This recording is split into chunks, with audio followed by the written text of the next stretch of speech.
But I'll tell you what happened moments later. The Korean merchants and store owners who own that shopping complex, they were talking to me for a moment. They said they were fed up. They walked away. Next thing I knew, they walked out of their stores. 3 of them were holding guns, and they just started firing at everybody and anybody. Kisah yang saya nak ceritakan ni, saya rasa ramai rakyat Malaysia yang tak tahu. Ini adalah kisah mengapa sekumpulan orang Korea lengkap bersenjata api dan berkubu di bumbung-bumbung kedai milik mereka. Sesiapa je yang cuba mendekati kedai-kedai mereka ni akan ditembak atau diberi tembakan amaran. Mungkin awak terfikir yang kisah ni berlaku di Korea, tetapi kisah bersejarah ini sebenarnya berlaku di Los Angeles, Amerika Syarikat pada tahun 1992. Negara Amerika memang dah tak asing dengan insiden rusuhan yang disebabkan ketegangan perkauman. Contoh yang baru-baru ni berlaku ialah rusuhan George Floyd, di mana orang ramai menunjuk perasaan untuk membantah isu keganasan polis dan sentimen resis terhadap orang berkulit hitam di Amerika. Pada 29 April hingga 3 Mac 1992, rusuhan dahsyat yang dinamakan LA Riots 92 juga berlaku kerana unsur-unsur yang sama. Rusuhan LA Riot 92 ni paling terkenal disebabkan jenayah looting atau rompakan besar-besaran yang berlaku secara terbuka dan berleluasa. Kedai-kedai dipecah dan dirosak, keganasan fizikal tanpa mengenal mangsa dan pembakaran harta berlaku tanpa henti selama 5 hari berturut-turut. Rusuhan ni berlaku pada skala yang terlampau besar sehingga pihak keselamatan tak mampu nak mengawal dan menjaga keselamatan orang awam. Ramai orang tak berpuas hati kerana pihak keselamatan terpaksa memilih bulu dengan menjaga kawasan penting dan kaya sahaja, di mana majoriti penduduknya orang berkulit putih. Mereka yang di kawasan miskin dibiarkan untuk mempertahankan diri mereka sendiri, terutamanya pemilik-pemilik kedai perniagaan. Dengan ketiadaan polis dan bomba untuk membantu, orang Korea di Koreatown, Los Angeles yang pada masa ni dilihat sebagai warga minoriti yang selalu dibuli, terpaksa mempertahankan sumber dan saki-baki harta mereka dengan kekerasan. Api dibalas api, jenayah dibalas peluru. Keberanian, kesanggupan dan perpaduan orang Korea di Koreatown sewaktu LA Riots 92 meninggalkan legasi kepada sejarah dan identiti orang Korea di Amerika sehingga mereka diangkat sebagai legenda. Legenda Roof Koreans atau penembak Korea dari bumbung. Ini kisah benar. Kena tahu. Why are we the victims? Everything is right. Everything is not right. That's not right. Koreans on that motherfucker anyway.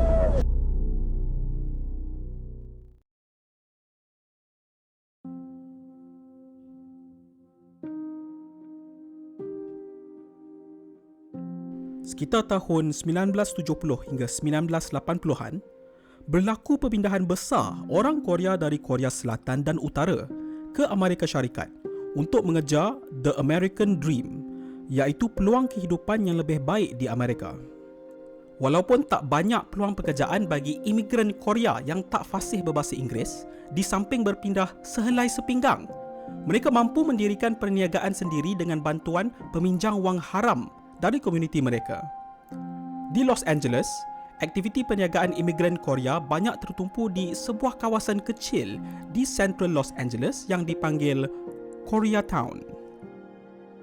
Namun begitu, tak semua berjalan lancar bagi mereka. Disebabkan batasan budaya, bahasa dan sikap prasangka, terdapat beberapa kes perselisihan faham antara orang berkulit hitam dan orang Korea di Los Angeles. Selain ketegangan orang berkulit hitam dan orang berkulit putih yang sudah lama berakar umbi. Salah satu kes perselisihan faham ini merupakan penyumbang kepada berlakunya LA Riots 92, iaitu kes Harlins. Pada 16 Mac 1991, seorang wanita berkulit hitam yang berumur 15 tahun, Latasha Harlins, sedang mengunjungi sebuah kedai runcit di Los Angeles, kepunyaan seorang wanita Korea, Sun Ja-du dan suaminya.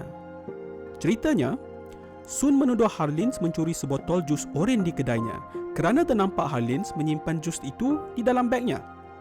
Harlins pula mengatakan yang dia berniat untuk membayar kerana dia memegang wang di tangannya. Walaupun isunya kecil, tetap berlaku pergelutan fizikal antara mereka yang berakhir apabila Sun menembak Harlins di belakang kepalanya pada jarak kira-kira 3 kaki, lantas membunuh Harlins. Pada perbicaraan kes Harlins yang dibaca 15 November 1991, Sun pada mulanya dijatuhkan hukuman 10 tahun penjara, tetapi hukuman ini dibatalkan dan diganti dengan hukuman yang ringan tanpa penjara. Keputusan ini menyebabkan kemarahan di kalangan komuniti orang berkulit hitam yang menganggap keputusan ini satu lagi kes prejudis terhadap mereka, di samping kes-kes lain yang melibatkan orang berkulit hitam. Namun, kes yang menjadi penyebab utama kepada LA Riot 92 sebenarnya terjadi 2 minggu sebelum kes Harlins, iaitu kes Rodney King. Pada 3 Mac 1991, sekitar 12.45 pagi, polis sedang mengejar seorang suspek lelaki berkulit hitam, Rodney King, yang dipercayai memandu kereta sambil khayal. Setelah berjaya mengeluarkan King dari keretanya, 4 orang polis dari Jabatan Polis Los Angeles atau LAPD bertindak membelasah King dengan sangat kejam sehingga dikatakan King hampir mati. Laporan mengatakan King dipukul cota polis sebanyak 56 kali selain ditembak pistol elektrik atau stun gun. Sewaktu King dibelasah, seorang individu yang berdekatan sempat merakam insiden ini dan dia menghantarkan rakaman ini ke sebuah stesen TV tempatan. Disebabkan kekejaman polis yang melampau ini disiarkan di TV, kes Rodney King menjadi topik yang hangat bagi rakyat Amerika pada masa itu. Sehingga ke hari ini, kes King dikatakan antara kes yang paling kontroversi yang melibatkan polis brutality di Amerika. 4 polis yang membelasah King ni digantung kerja dan dibicarakan di mahkamah. Pada 29 April 1992, sekitar setahun selepas kes Rodney King, mahkamah menjatuhkan keputusan ke-4 polis yang terlibat ni dibebaskan dari tuduhan mereka. Latasha Harlins.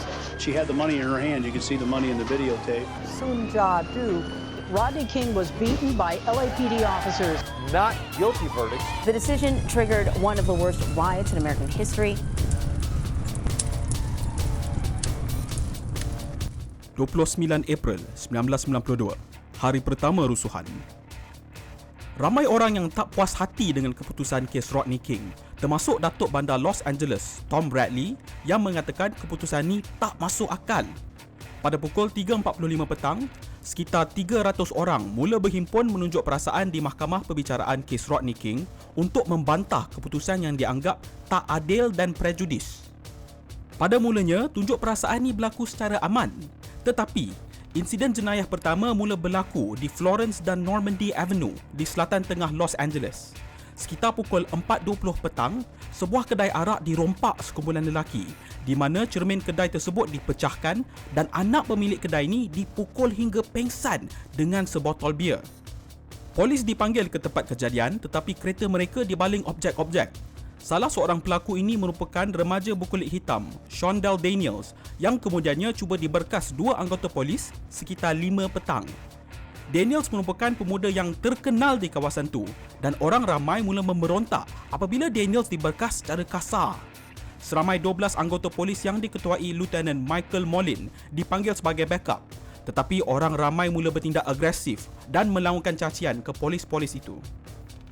Semakin ramai orang digari, semakin ramai orang yang bertindak agresif, sehingga Lieutenant Molin risau polis di situ terpaksa menggunakan kekerasan yang boleh membawa maut untuk mengawal keadaan. Tanpa bilangan dan peralatan yang sesuai, sekitar pukul 6 petang, Lieutenant Molin mengarahkan ke semua polis di situ untuk serta-merta meninggalkan tempat itu. Dengan ketiadaan polis, jumlah jenayah mula meningkat dengan mendadak. Walaupun jumlah laporan berkenaan jenayah ini semakin meningkat, Lieutenant Molin hanya mencatat laporan tersebut tanpa mengambil apa-apa tindakan. Sekitar 6.30 hingga 7 petang, berita-berita melaporkan tiada kelibat polis yang ternampak di Florence dan Normandy Avenue, walaupun keganasan sudah mula terpalit ke orang awam.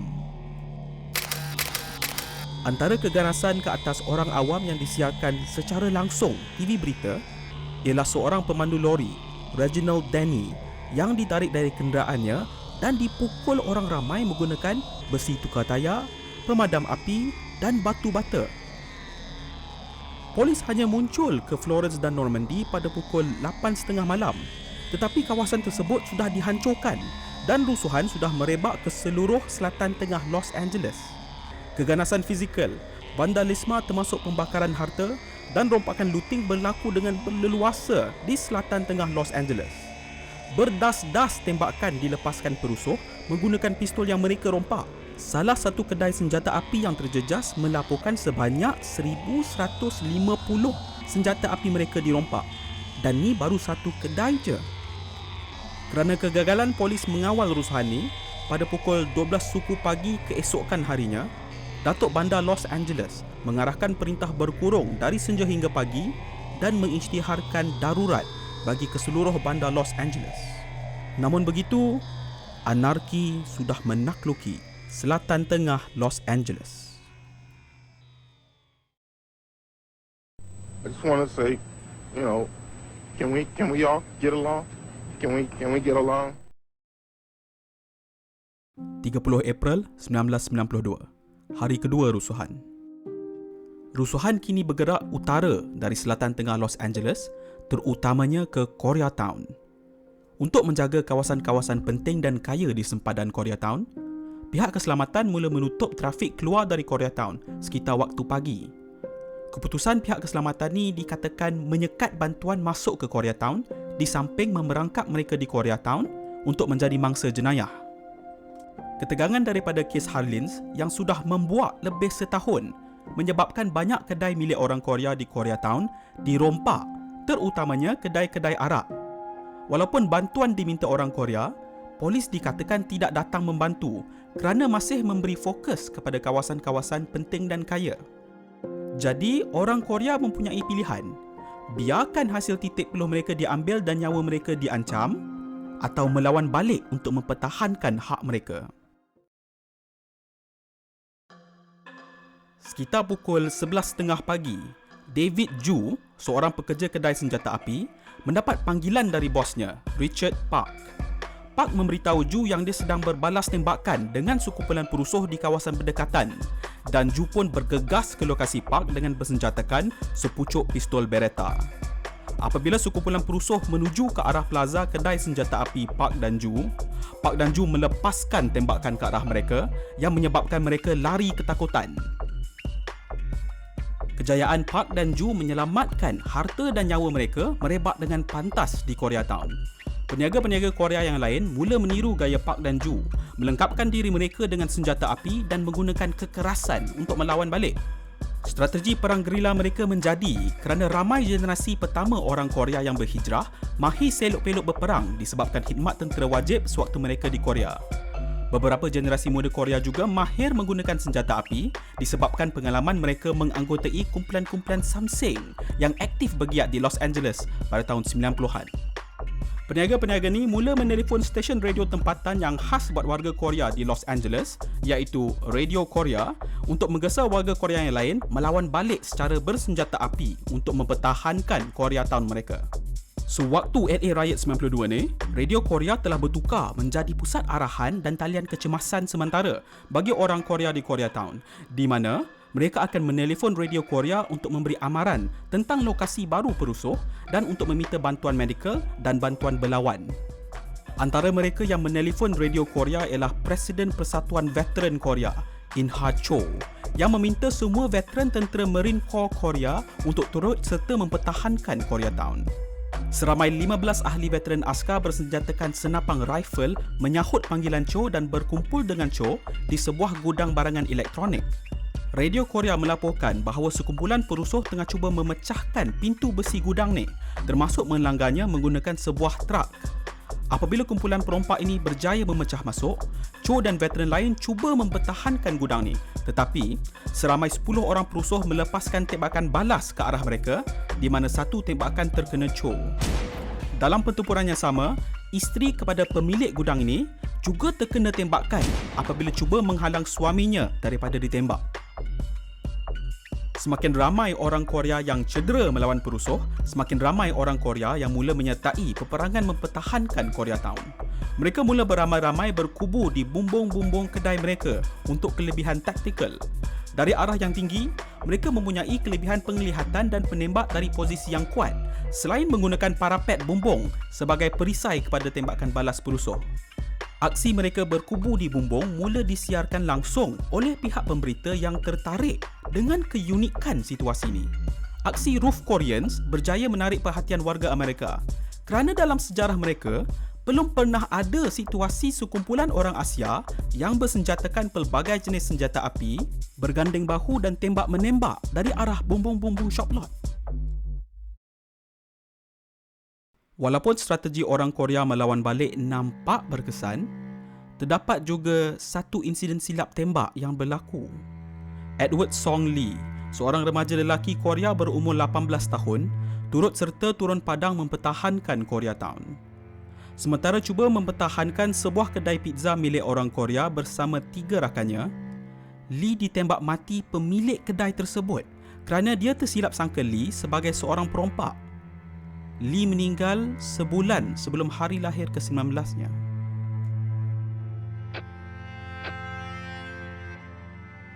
Mei 1992, rusuhan berakhir. Setelah berperang selama 4 hari, strategi orang Korea ni akhirnya berjaya menghalau kesemua perusuh dari Koreatown menyelamatkan harta dan nyawa mereka. Edward Chang, seorang profesor kajian etnik, mengatakan bahawa detik bersejarah ini merupakan detik permulaan bagi identiti Korea Amerika di Amerika Syarikat. Pada hari yang sama, lebih dari 1,100 askar marin dan 6,500 pasukan pengawal negara mengawal dan meronda kawasan yang terjejas di Los Angeles, lantas mengakhiri rusuhan 5 hari ini. Jumlah kerugian akibat rusuhan ini dianggarkan hampir $1 bilion Amerika dan sekitar 45% dari kerugian ini dipikul peniaga-peniaga Korea di Koreatown. Kira-kira 60 orang terkorban, manakala 2,300 orang lagi tercedera. Sa-i-gu membawa maksud 429 atau 29 April. Ini ialah nama samaran yang diberi orang Korea di Los Angeles kepada rusuhan LA Riot 92 bagi memperingati mimpi buruk dan pengorbanan yang terpaksa mereka hadapi satu ketika dulu. Terima kasih kerana menonton. Like, subscribe dan tekan butang notifikasi untuk lebih video yang macam ni. Jumpa lagi di video yang seterusnya.